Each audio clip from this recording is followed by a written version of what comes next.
In today's news, Labour Task Force established to tackle present work permit backlog. Revenue through fines not the aim of government, says Premier Foy. And select Jergen moisturizers being recalled due to bacteria presence. And justice for Lee Vigil held in memory of LaShawn Smith. And we also see water and sewage addresses groundwater. Well, these and more stories when 284 News return. Yo, everything good, Dad? Aye. This thing got me one way, Daddy. What you mean? Ever since I hook up with this thing, can't eat, I can't sleep. This is the first thing I touch it when I reach home. What you really? Hey, this ain't like you know. Dad, this thing got me staying home, keeping out of trouble me. Wow. What your name is? Shit. I talking about my CCT life. Don't worry about missing your favorite series, sports, news, and local programming. Come to CCT today and sign up for CCT Live to access over 80 channels. CCT Live. Bring it home. 1 month free trial turn into 5. 5 months turn into, well, you know I huff. I watching ball. I been watching football. Dad, Nickelodeon, Paw Patrol. I am hooked. Hook, I tell you. Well, welcome everyone. It's Thursday, March 24th, 2022. I'm Kamal Haynes, coming to you live from the beautiful British Virgin Islands. Well, a happy Thursday to one and all, and thank you so much for joining us. Well, we start today's newscast on the subject of labor, where the Department of Labor and Workforce Development has a new task force which is aimed at tackling the work permit backlog that have been plaguing the department over the past few months. Well, this was confirmed by the Minister for Labour and Immigration, Honourable Vincent Wheatley, who said the task force is comprised of former retired executive members of the department. Today. The task force, today. Its primary function is to remove the backlog in as quick a time as possible. I'm going to have a comprehensive report. I haven't gotten a report from laborers yet. But the intention is to bring in some of our past commissioners, like Janice Reimer, some past immigration officers, like Mr. Parker, some past deputies, like Mr. Don Josh. These are persons who've worked in labor or immigration before, have since retired. And to be said, there's a strike force coming in, just tackle this backlog and get out of the way. That's the primary reason for this. I think when it started, we had about 1,500 stuck in the backlog. I can't tell you what it is now. It started, I think Thursday was the orientation, so they've been on the job now probably 2 days, 3 days. Well, viewers, that task force is expected to be temporarily in place until the backlog for the work permits has been cleared. And Minister Wheatley said a more comprehensive breakdown of the task force will be revealed during a press conference, which is scheduled for tomorrow, Friday, March 25th. Viewers, moving on, where government's aim is not about making revenue through fines. Instead, the aim is to ensure businesses are in compliance with the respective BVI laws. Well, this was the message shared by the Premier and Minister of Finance, Honourable Andrew Foy, during a recent press conference which was held to address the recent crackdown of illegal charter boats in the BVI. Well, the message came in response to a question posed by local media after the Commissioner of Customs, Mr. Wade Smith, disclosed that between $500,000 and $600,000 in duties and fines were collected by the Customs Department since December 2021. Well, in responding to the question, the Premier said that there are more benefits to be reaped through compliance than there is to be reaped with having to fine local businesses. Take a listen. We hope that people be compliant.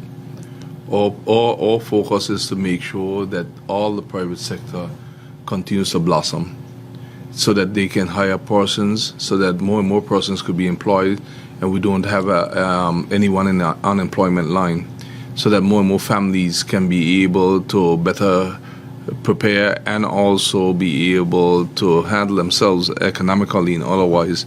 That's the aim of any government. So the fines, they're part of the law. Those are things that when something doesn't happen, whether it's a parking ticket or whatever, you issue them. But that is not the area that you hope that you want to make your revenue from.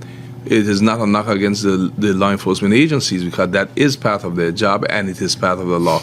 But if you're asking me about the monies, I'll prefer it to be somewhere else. What I can say to you is that we have had discussions as government, and we'll be coming very soon with some measures that we'll be discussing with customs and others to help mitigate against some of the economic fallout that's happening with the conflict with Ukraine and some other areas that we know will be able to benefit businesses and the regular citizenry of the Virgin Islands.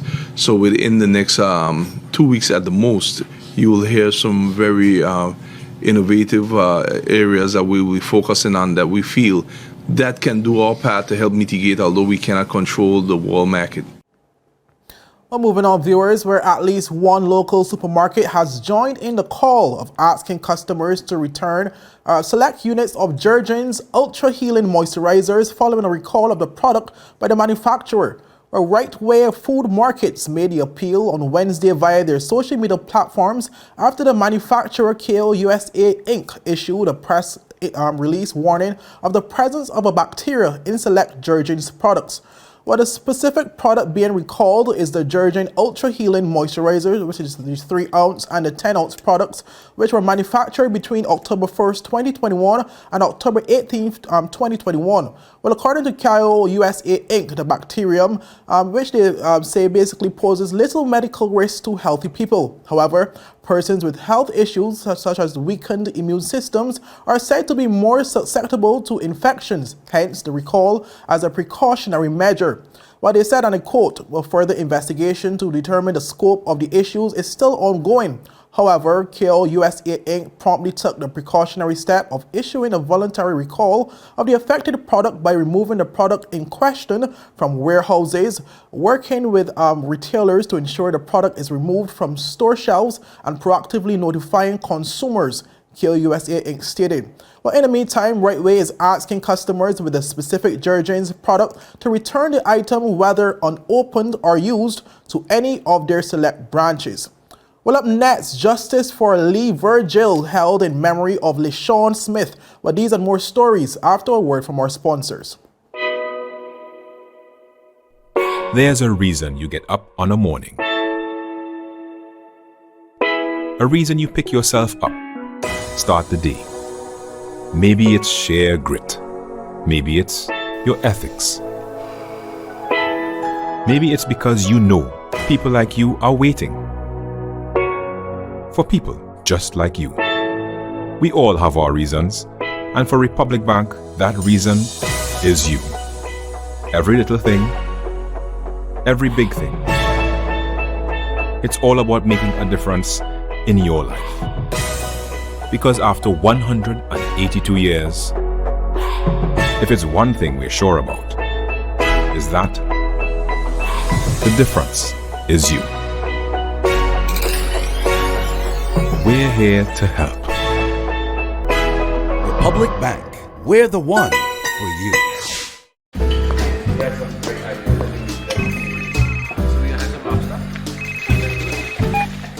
Hello?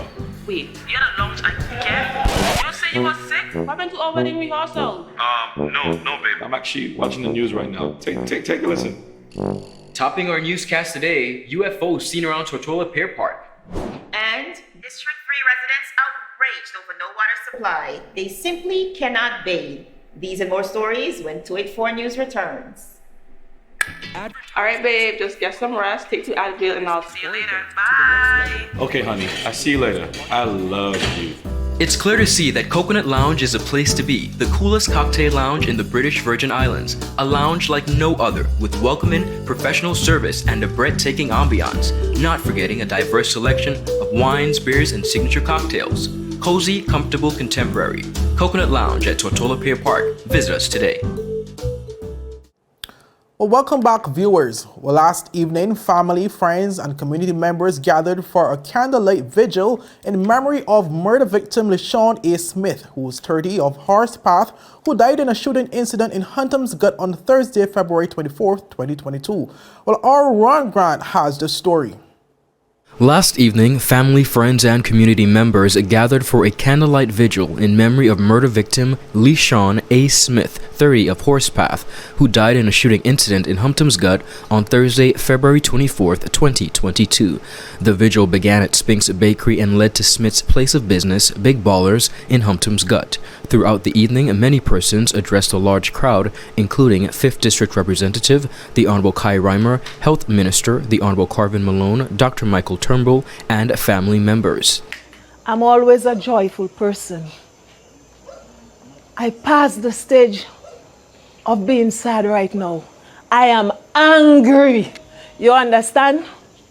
Because my mother is our pillar and she teaches us how to love. We laugh together, we cry together. No matter what we do it together. And Lee Sean didn't drop down from a tree. Lee Sean was well loved by his family. You understand? And we here grieving, and our tears and the pain we feeling. Whoever did that to my lippy ducks, they're going to feel it twice as hard. They're going to feel it twice as hard because we're suffering. We cannot sleep, we cannot eat, we cannot bathe, we cannot do nothing. And let me tell you something. You see that tears we dropping? Because Lee Sean, I always protected that little boy from a small age. Alifia put Lee Sean in daycare. This time Totola wasn't like publicized like now. Back in the days, you go in town, you catch a ride and whatever. I pass by that daycare and I see Lippy Dog standing behind that bar. Just about JJ age. J. Sean, sorry. And that little face is like saying, let somebody I know pass. Let somebody I know. I pass and I see that little boy. I just go in there and I pick up our child and I carry him home. And I say, Alifia, never you send Lee Sean again. I work in for 4 o'clock, you reach home at 3:45. So I could go to work because Lee Sean ain't going no daycare. Lee Sean was well loved. Whenever you see Lee Sean, he have the biggest smile on his face. Every day I talk to this boy, he would say, Auntie Mimi, I love you. That is how our conversation would end. Lee Sean called me to come and see him. I reached right here the week before. That boy was so full of life. It's like he had just transformed into being a man. He knew what man was or what man is all about. And they just take my nephew like this. Let me tell you something tonight. You see that pain I feeling from inside here? Our tears, because we're letting it out, it's not going to be undone. Because Lee Sean was well loved. They treated him like he didn't have no owner, where he did have an owner. This is tough being here. Lee Sean wasn't just someone in the community for me. He was a friend. He was like a little brother. I remember my scooter business that I had years ago, and I know with the passing of his brother, you know, he came around, he hung out, and he liked scooters from then. I think he was about 16, around that age, and we always were close from then. He always had a passion for being his own business person, and you know, when we look around and see what he achieved, you know, we should celebrate his life indeed. I know the grounds that we are standing on.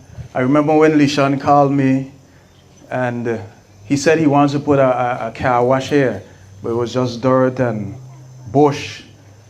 And you know, I said, well, if you're gonna do it, go for it. There's a gut back here that he was a bit concerned about. I think I went away and I came back. I think it was in 2 days this whole place was up. So it just goes to show how ambitious and hardworking he was. And seeing this turnout this evening, it shows what kind of person he was in the community as well. I mean, these are my little stories because I had to write a tribute, and it was, a bit heart-wrenching trying to get the words together. But, I remember this during the holidays. We were sitting right by the gas station, and I told him I'm going to go around the district and hand out some toys. He said, you could use my pickup.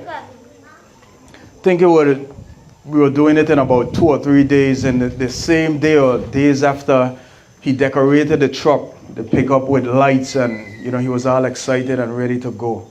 It just shows his heart and his commitment to the community as well.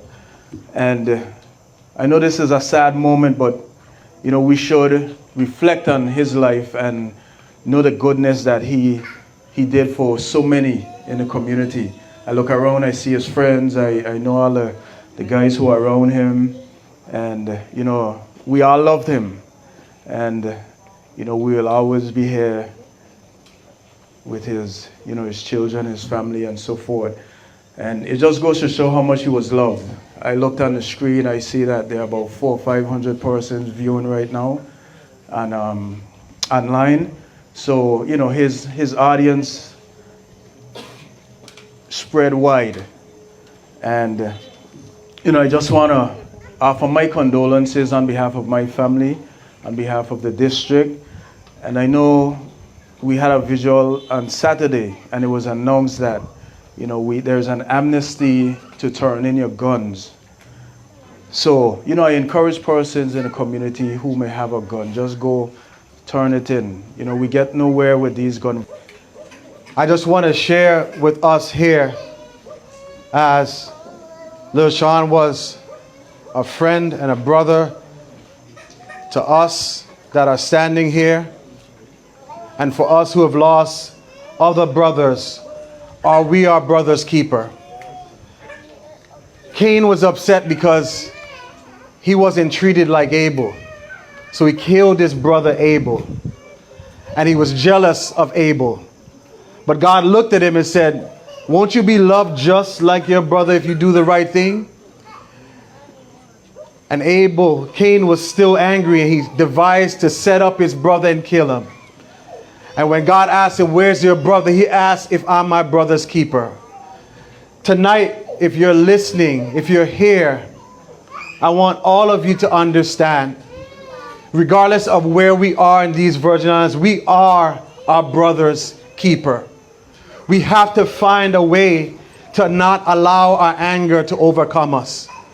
Because right now, our brothers are supposed to be not in a morgue, not in a hospital, not in a cemetery. Our fathers are not supposed to be missing from graduations. Our fathers are not supposed to be missing from picking their children up at night. They're supposed to be by our sides. But because of anger, we're missing. And I want all of us to ask ourselves right now, are we being brothers to each other? Are we being sisters to each other? Are we loving each other? Right now, we look around at his kids in front of me. And as his kids lay and sit in front of me, in front of his picture, for the next years as they go forward, all they have is pictures and memories. And when we ask, where is his brother? Where is his father? What will we say? We need to be able to get to a point where forgiveness and love permeates. Where we're able to change and be able to forgive. We lost not only a brother, but we lost a friend. And we're asking us right now to look at ourselves in the mirror. To be able to look at his children and his unborn children. And when they ask, where is my father? What are we going to be able to say? For the grieving that are here, the mothers, the wives that have lost people, it is not easy. So we ask right now for God to be able to comfort us, to be able to heal our land. Because God looked around and told Cain, your ground is filled with blood, and whatever you plant here is going to be cursed. We don't want our land in this Virgin Islands to be cursed. Persons who were in the area at the time of the shooting or who may have information on a possible suspect are asked to contact the Major Crime Team at 368 5682 or the Royal Virgin Islands Police Force Intelligence Unit at 368-9339. Smith is the second homicide victim for 2022 in the Virgin Islands. Ron Grant reporting for 284 News. Well, viewers, up next, Water and Sewage addresses groundwater, and Prince William says slavery should not have happened. Well, we get to those stories when 284 News return. We interrupt your regularly scheduled programming to bring you this breaking CCT Live update. Hello listeners, thank you for joining. I'm Ron Grant reporting for 284 News out of Tortola in the British Virgin Islands with this very special breaking news report. Since the start of 2022, customers have been taking advantage of the 1-month free trial for CCT Live TV and signing up for Fiber Internet. Residents Kyra Powell, Massa Hickingbottom, Carly Cartel, and others have taken to social media to heap praise on CCT for the fiber internet and CCT Live TV. However, we have just been told that the 1-month free trial for CCT Live TV will finish at the end of March. Customers are asked and being advised to go to CCT today and take advantage of this deal before it goes away. Reporting for 284 News out of Tortola in the British Virgin Islands, I'm Ron Grant.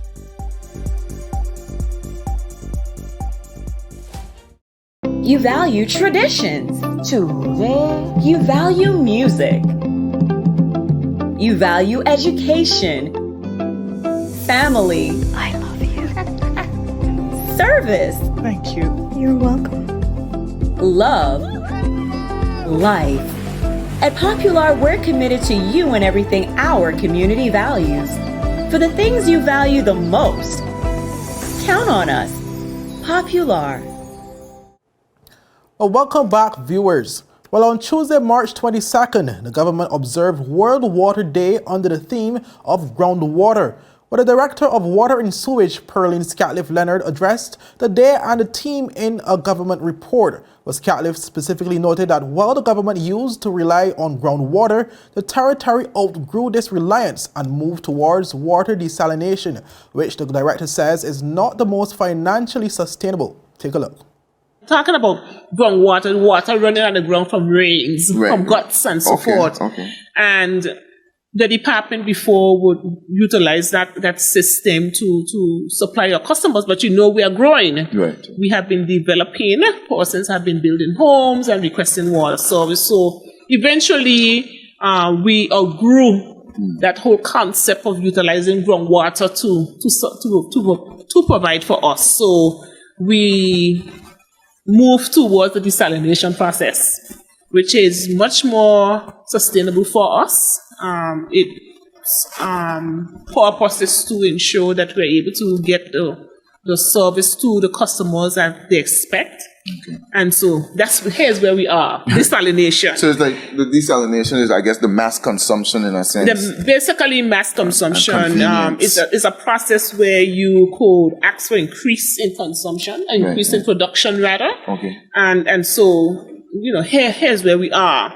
It's not the most sustainable financially, because as you grow and the more you use, the more expensive it is. And unless you increase water rates, it becomes hard on the government itself, its finances. However, Scatliff also mentioned how groundwater can still be utilized in areas such as agriculture. I mean, you have regular consumers or domestic consumers, and we have various categories: consumers, we have a commercial, we have our farmers, and we have our government. Which of those areas can we use with regards to groundwater? And I'm going to pick on agriculture because that one is it needs water. It needs water. It needs water, and it needs lots of water. And you're thinking, you're using the salt water to utilize in the area. What else can we do different to make sure that area has the supply it needs, groundwater? We need to ensure that, we put systems in place or processes in place where we can capture or harvest the water running out of the hills and so forth. the rain, harvest the rain, so that we can divert that resource to the farmlands or to the homes that have backyard farming going on. You want to limit or desal water to internal use, inside the home and so forth and so forth. But certainly, agriculture and backyard farming can be beneficial from that type of harvesting. Similarly, the director also addressed water conservation and again focused on its application to the agricultural industry, speaking specifically about drip irrigation systems. And I know that you had some tips that you wanted to share in that regard on how persons can effectively, efficiently utilize the exceptional resource that water is. So I'm going to continue on from agriculture because I know that, I grew up under farmers, fishermen and farmer people. So I know that it's very crucial to the farming community to receive the water that they need to get their crops going and even the animals and so forth. So you want to make sure that we are providing that service to them. What I would say with regards to the farmers, you have drip irrigation. I believe Maureen Foy actually has an irrigation system on her farmland. We want to make sure that we promote that type of system among all farmers so that Scaliff also encouraged persons to be mindful of personal water usage and spoke to the importance of harvesting water at schools in the BVI. Viewers, moving on to our final story, where on Wednesday night, His Majesty Prince William, Duke of Cambridge, addressed an audience including Jamaica's Prime Minister and other dignitaries and expressed his profound sorrow over slavery. Well, in his speech, the Prince affirmed that slavery should have never happened. Take a look. With the International Day of Remembrance of the Victims of Slavery and the Transatlantic Slave Trade, I strongly agree with my father, the Prince of Wales, who said in Barbados last year that the appalling atrocity of slavery forever stains our history. I want to express my profound sorrow. Slavery was abhorrent, and it should never have happened. While the pain runs deep, Jamaica continues to forge its future with determination, courage, and fortitude.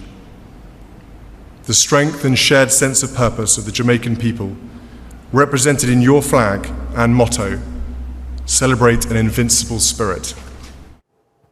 Our viewers, these remarks come amidst protests in Jamaica over Prince William's arrival, where protesters have called for reparations from the British monarchy, condemning colonialism. Well, that same morning, Jamaican Prime Minister Andrew Holness made reference to these protests, noting that the Jamaican people are very expressive.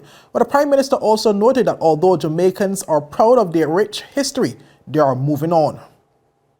Jamaica is a very free and liberal country, and the people are very expressive, and I'm certain that you would have seen the spectrum of expressions yesterday. There are issues here which are, as you would know, unresolved, but your presence gives an opportunity for those issues to be placed in context, put front and center, and to be addressed in as best as we can. But Jamaica is, as you would see, a country that is very proud of our history, very proud of what we have achieved, and we are moving on. And we intend to attain in short order our development goals and fulfill our true ambitions and destiny as an independent, developed, prosperous country. Well, viewers, that's it for today's news roundup. Be sure to follow us for daily news updates at 284media.com and like us on Instagram, Facebook, and Twitter. I'm Kamal Haynes. Have a good evening. Bye-bye. Yes. You want top of power? You want top of power? Join the prepaid party with CCT and enjoy more affordable data plans, more top-up promotions, more savings with hero bundles, and more value for your money each and every Tuesday with Top Up Turn Up Tuesday. Visit a CCT store today or anywhere CCT Top Up is sold and top up your phone. 5, 10, 15, 20, 25, 30. You want top up or what?